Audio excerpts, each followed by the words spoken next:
What happens when the man who could command an audience of thousands cannot keep hold of the one person he loves most? For Elvis Presley, May 1st, 1972, was not just another date circled on the calendar. It was his 5th wedding anniversary with Priscilla, a milestone that should have been filled with joy, celebration, and shared memories. Instead, it stood as a painful reminder of how far they had drifted apart. By this time, their marriage was unraveling. The house that had once been alive with laughter and music had fallen into a silence heavy with disappointment. Dinners were quiet, conversations were empty, and the connection that had once seemed unbreakable now felt fragile. For Priscilla, the thought of divorce was no longer just an idea, it was a reality she was preparing to face. The papers were already being considered, the plans quietly in motion. Anniversaries that had once carried so much meaning had become markers of absence. In 1970, Elvis was in Las Vegas, sending flowers through his assistant and managing only a brief phone call between shows. In 1971, he forgot the day entirely, coming home long after midnight from a studio session. Each missed moment deepened the distance, leaving Priscilla to wonder if she was invisible in her husband's world. By 1972, she no longer expected anything. The date that once made her heart race had become a symbol of what they had lost. And Elvis, to the world, he was still the king, larger than life, untouchable, a man who could not be broken. But privately, he was weighed down by guilt, exhaustion, and the crushing realization that fame had stolen time he could never get back. The 5th anniversary, instead of being a celebration, became a turning point. It revealed not a love rekindled by grand gestures, but the painful truth about what happens when love is left unattended.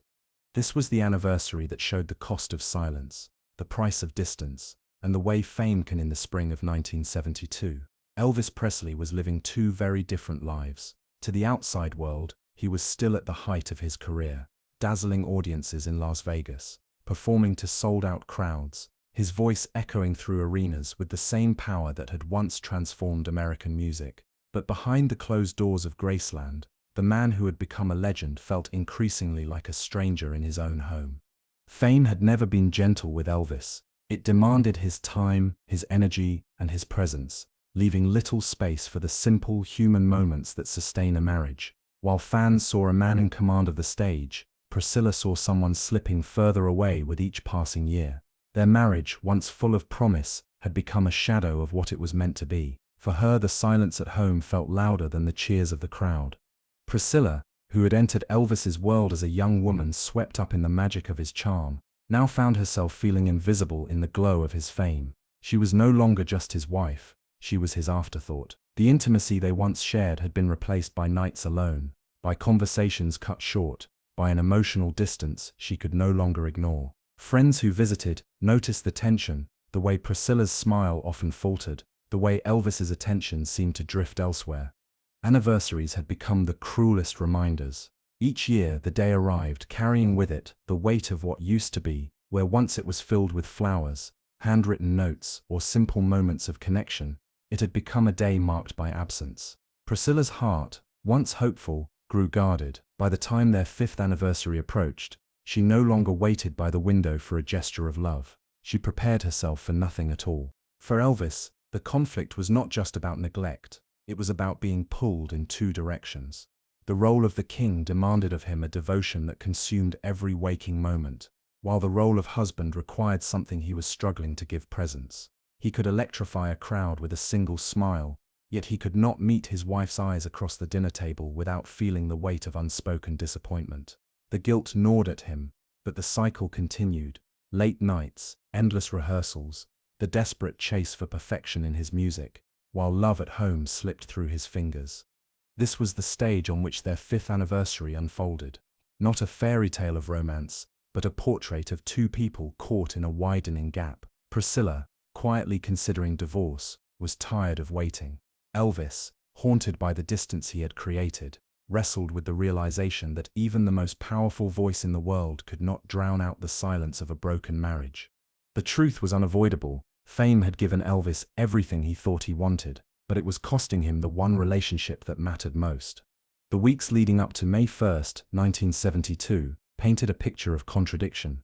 Night after night, Elvis walked on stage to the sound of thunderous applause. The spotlight lit him in gold, his voice rising above the crowd with a power that seemed untouchable. To the audience, he was invincible, the king of rock and roll, the man who could pour raw emotion into every note of Can't Help Falling in Love and make strangers weep. Yet when the curtain fell and the stage lights dimmed, he returned to a home where silence waited. The distance between him and Priscilla was no longer hidden. It was written in every quiet dinner, every unspoken word.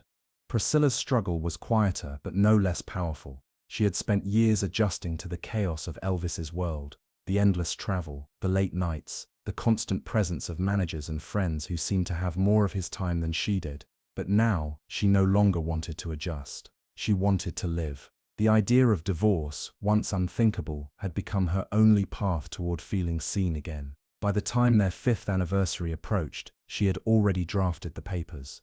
This wasn't impulsive. It was the result of years of disappointment, of waiting for change that never came. Elvis sensed it, even if she didn't say the words. He noticed the way her eyes no longer lit up when he entered the room, the way her smile felt restrained. He could feel her slipping away, but instead of facing it directly, he often buried himself deeper into the only world where he felt in control, the stage. There, he could give endlessly, and the audience would always give back. At home, the equation was different. The woman who had once been his greatest comfort was now the person whose silence cut the deepest.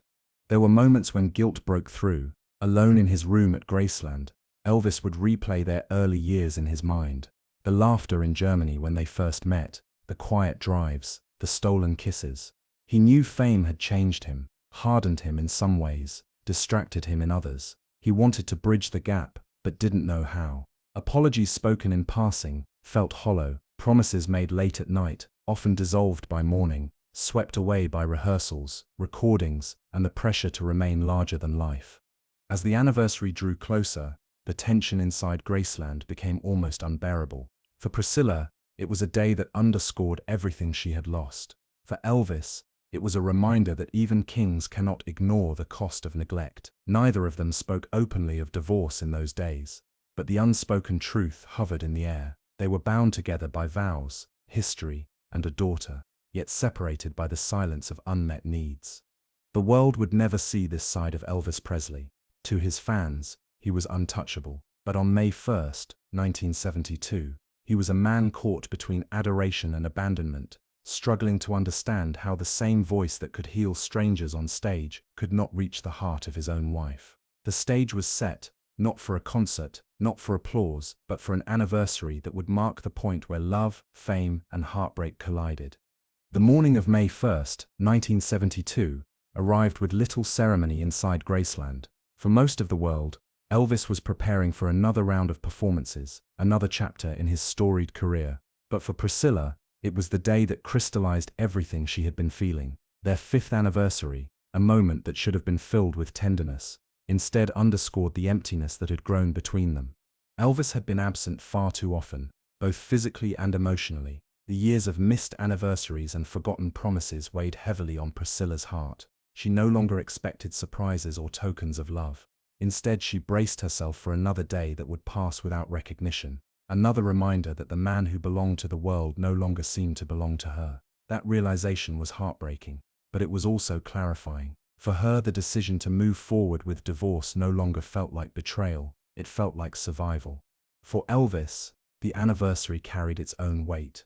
He knew the state of his marriage. He could sense Priscilla slipping further away. Even if he couldn't find the words to stop her, the silence between them had become a wall he struggled to break through. Standing in his home that morning, Elvis wasn't the man who captivated audiences with his charisma. He was a husband confronting the consequences of absence.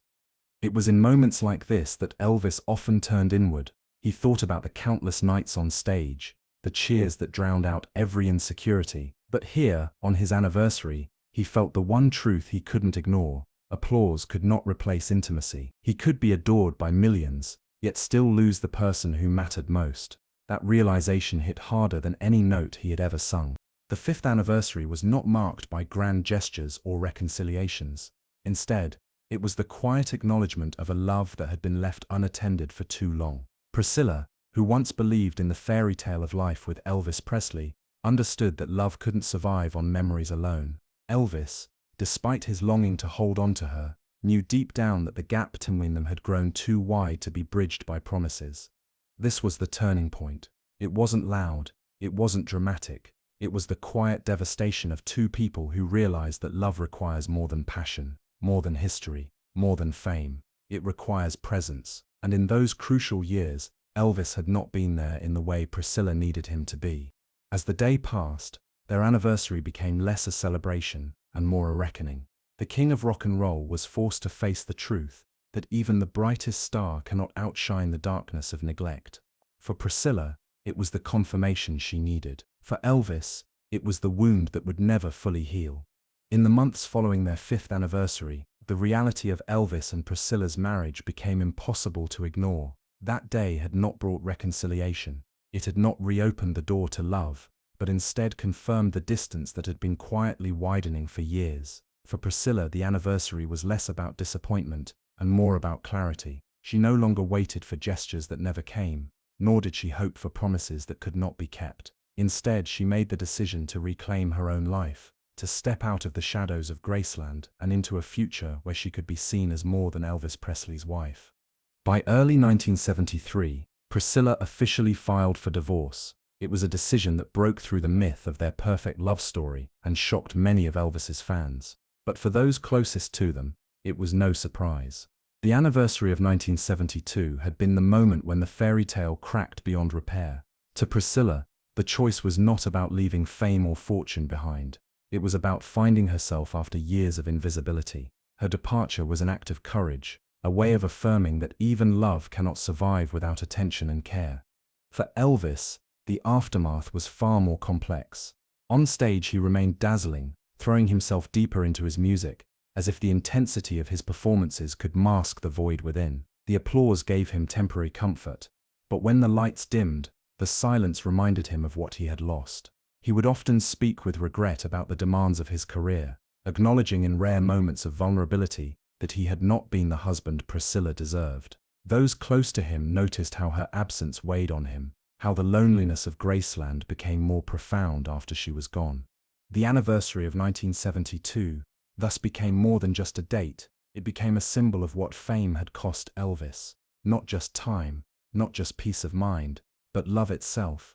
It revealed the truth that no amount of talent, no number of fans, could replace the simple, irreplaceable presence of being there for the people who matter most.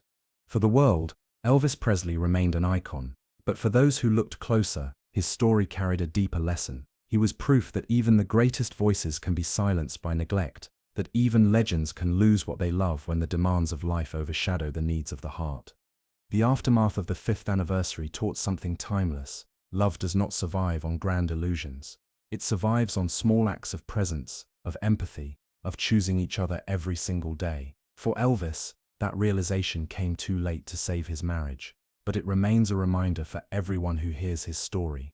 The truth about Elvis and Priscilla's 5th anniversary is not a story of grand surprises or fairy tale endings. It is the story of a man who gave everything to the world, but struggled to give enough to the person closest to him. On May 1, 1972, their anniversary became a mirror, reflecting not only the cracks in their marriage, but also the heavy cost of a life lived in the spotlight.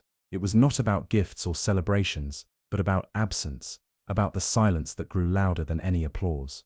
For Priscilla, it marked the point where hope turned into clarity. She understood that love, no matter how powerful, could not survive in neglect. Her decision to step away was not born from anger, but from a deep need to be seen and valued. For Elvis, it was the realization that fame had stolen moments he could never reclaim. Though adored by millions, he faced the quiet heartbreak of losing the love that once grounded him.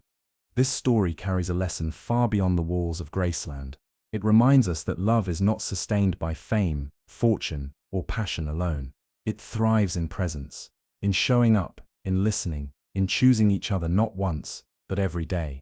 Elvis's 5th anniversary did not save his marriage, but it leaves us with a truth that still resonates. Even the greatest voices cannot replace the sound of empathy and connection in our most intimate relationships.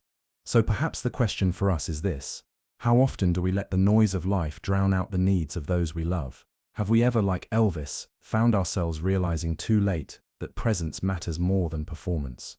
If this story moved you, Take a moment to reflect. Share in the comments how empathy and presence have shaped your own relationships. Because in the end, Elvis's lesson is not just about love lost. It is about love we still have the chance to protect, if only we choose to.